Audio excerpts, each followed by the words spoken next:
Hey everybody, it's good to see you again. This is the fourth take, so please forgive if I'm a little rusty. Um, so this is the beginning of the third video, and today we're going to be touching the core values in a little more deeper way. We're going to flesh them, unpackage them in a way that we could probably understand each other better when I talk about them. And we're also, I'm hoping to have enough time to share the universal message, which is very simple and profound. So, in the first video, I touched on a very serious note about the idea of respecting the core values, 1, 2, 3, 4, and I touched them a little bit, but I didn't really explain further the way I see them, the way you can see them, the way they can be useful to you. Okay, so we'll start with 1. The values, very simply, are 1, reduce suffering. 2, prevent pain or suffering. 3, increase opportunity. And 4, expand knowledge of our universe. Simple. And so number 1, reduce suffering. As many theologians have pointed out, from Buddhism to Catholicism, very simple idea that suffering exists. It is a strong, powerful feeling for many. For others, it is a simple stress. This suffering ultimately really is, depending on how you look at it, is a choice. So you choose to suffer. A lot of us do. And many times we don't realize we're choosing to suffer. So suffering exists, and it's a choice that we make. We, in many cases, do it to ourselves, and in the process, without knowing, we do it to others. Now that's a simple concept, but very difficult to grasp fully. I myself struggle. But just to simply understand that it is a choice also means that you have the choice to not suffer. That's a wondrous thing, to be able to see, to be able to master, or just to be able to know, just to be aware that it's a choice you make. So it's a choice you can not make. So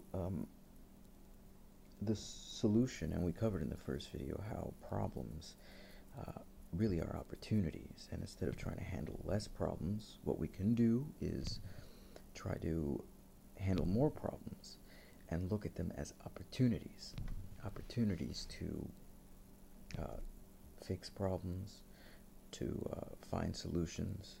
And one of the ways to do that, when we're talking about reducing suffering, is to resolve conflicts. A lot of the time, suffering is brought on by conflicts, not just between us, but also within us. Conflicts about caring for others, conflicts regarding caring for yourself, conflicts about how to better your situation and in the process not cause harm. That can be a very difficult thing, and those kind of conflicts are difficult to resolve when you don't see them. And a lot of the time we don't see them because we're suffering. Suffering can blind us from solutions and seeing problems as opportunities. So to treat others badly or not well is a common conflict or a common choice of suffering that we often choose. We often choose to suffer because we believe that we're being bullied, ridiculed, hated. Many times we're not. We just perceive that we are, and the difficulty of freeing yourself from that self-inflicted suffering can be very difficult. So what number one is really about is helping to reduce suffering, not just for yourself, but for others around you. And that can be difficult to do. So we're going to be coming back to the core value number one often, because it is, although difficult to see, once you do see it, solutions end up being a little more easier to work out, to flesh out. So, reduce suffering. Suffering exists. The solution is to resolve conflicts early and to do it together so we can move forward. That also goes to the universal message, will be at the end of this video. Number two, prevent pain or prevent suffering. Now, since we know suffering exists, we also know that we can choose that suffering, which means that we can also choose not to suffer. Very difficult choice to make, very difficult choice to see.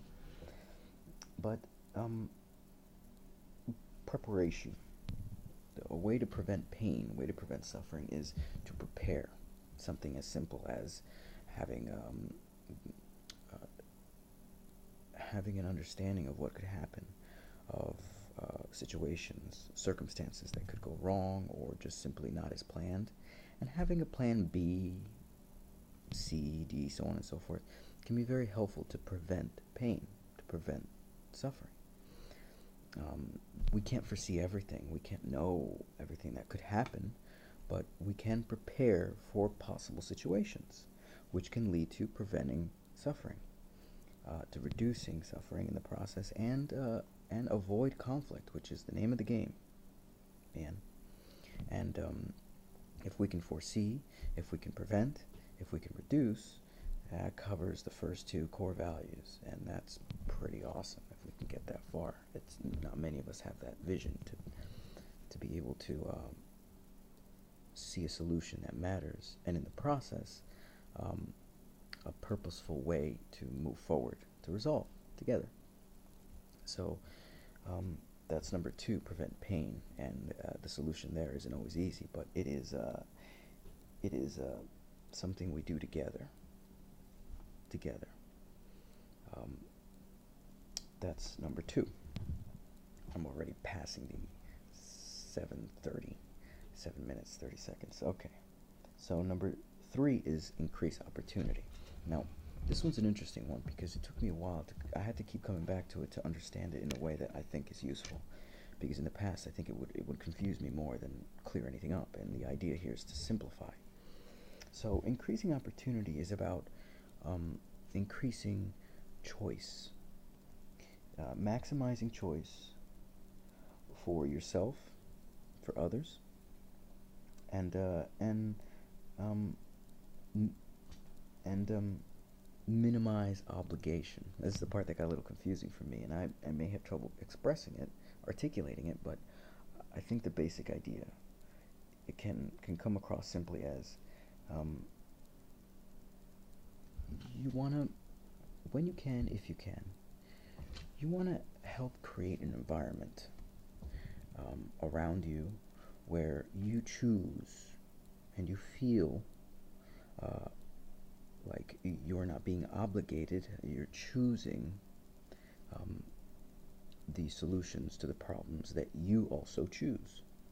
So if you choose opportunities, which are problems, if you choose certain opportunities, then number three is about increasing the amount of choices that you can choose from. Build an infrastructure that creates an environment that will provide one with as many options as possible, and to feel good about the options you choose, to feel fulfilled in the options you choose. Not an easy thing to do, because a lot of the time situations change so rapidly that we have trouble choosing one problem. Something else comes up, so we forget that last problem, and in the process not have much choice, because we're at the whims of circumstances, which can be very difficult to break out of. So instead of imprisoning ourselves to circumstances, what we can do is we can increase opportunities So we have more choice in solving these problems, whatever they may be, however they may arise, and they inevitably will. But if we if we have an environment where we freely get to choose and create the way in which we want to solve these problems, that is a huge advance for any one person to do. It's not an easy thing to see, to notice, to feel, but once you have your own, and everybody has their own self-stylized tool. Once you have your own tool, it makes everything much easier. So that's number 3. Number 4 is going to be a fascinating way to move forward, because number 4 is also simple, but monumental in its modesty. And number 4 is